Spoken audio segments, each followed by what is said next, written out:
Hi, my name's Peter, otherwise known as Eco, Echo, Echo Spirit. All three of those work.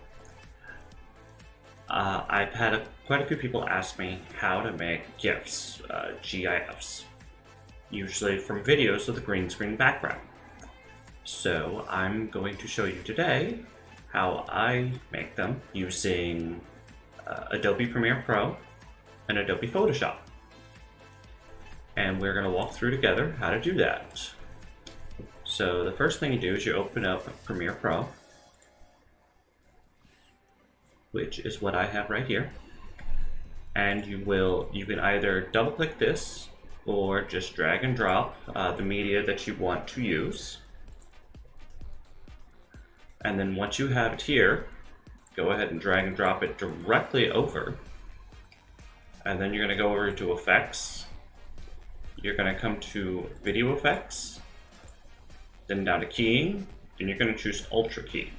You're going to drag Ultra Key over, and then up here you'll have Effect Controls. You'll grab the little eyedropper, and you drop it on your green screen background or whatever color background you're using.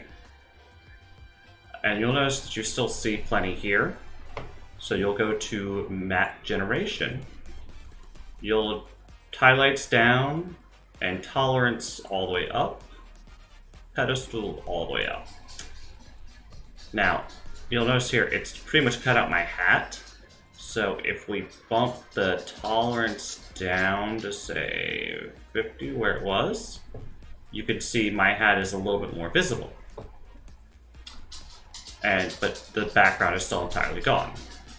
If you have another way to remove a background and replace it with alpha, that is just as fine to use as well, as long as you can create it as a video with no background. So it has to have alpha, which is what it means when there's a transparent background.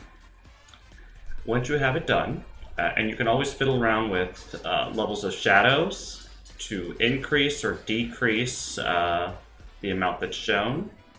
I find generally 50 is good if you don't want to have any black spots, depending on what you're doing and lighting. You can go all the way up to 100 if you have really good lighting and you don't have to worry about things disappearing. But since I'm wearing a darker hat in this, which is why I chose it, 50 allows the hat to still be visible. So once you have that, you'll select the timeline here, hit Control M to pull up your export. You'll go over here to source, if you'd say larger video. And if you need to crop it, you would go here, and then that allows you to crop it to whatever size you need. Since I'm only wanting it this tall, I can see that, okay, so since I want it to be a square, I know I need to have it 2961 both directions. So you want to make sure your format is QuickTime.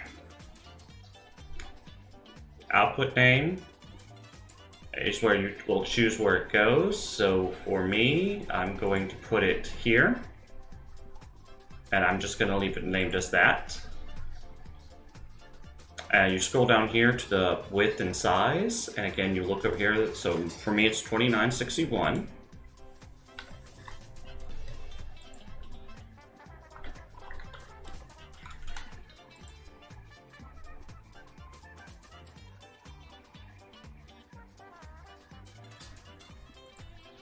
And that'll show you my output, and it's now gotten me spread out so where it's a perfect square.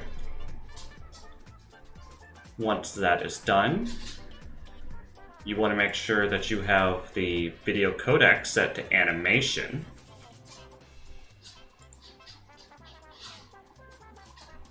Double check your the height and width again, and if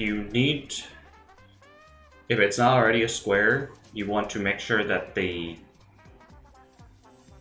aspect ratio is not maintained by having the no sign across there.